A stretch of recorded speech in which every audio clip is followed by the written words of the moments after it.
Hi everyone, welcome back to our channel. ఇంతకు ముందు వీడియోలో మనము ఏడీఏకే విటమిన్లు, వాటి యొక్క రసాయనిక నామాలు, సాధారణ నామాల గురించి తెలుసుకున్నాం. ఈ వీడియోలో మనం బీసీ విటమిన్లు, వాటి యొక్క రసాయనిక నామాలు, ఈ విటమిన్స్ లోపించడం వలన కలిగేటువంటి వ్యాధుల గురించి తెలుసుకుందాం. B1 విటమిన్, దీని యొక్క రసాయనిక నామం thiamine vitamin.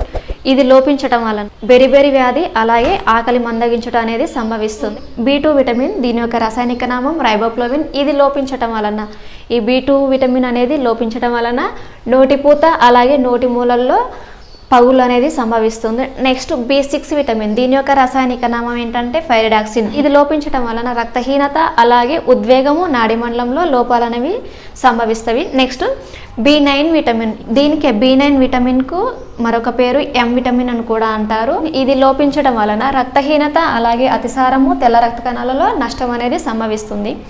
Next B5 vitamin, ఈ B5 విటమిన్ని పాంటోతనిక్ ఆమ్లం అని అంటారు. ఇది లోపించటం వలన, B5 విటమిన్ లోపించడం వలన కాళ్ళల్లో మంట, అలాగే పగుళ్ళు అనేవి సంభవిస్తవి. నెక్స్ట్ B7 విటమిన్, B7 విటమిన్ని బయోటిన్ విటమిన్ అంటారు. ఈ బయోటిన్ విటమిన్ని H విటమిన్ అని కూడా అంటారు. B7ని H విటమిన్ అని కూడా అంటారు. ఈ B7 విటమిన్ లోపించడం వలన కండరాల నొప్పులు, అలసట అనేది సంభవిస్తుంది. నెక్స్ట్ B12 విటమిన్, B12 విటమిన్ని సయానోకోబాలమిన్ విటమిన్ అని అంటారు. అంటే దీని యొక్క రసాయనిక నామం సయానోకోబాలమిన్.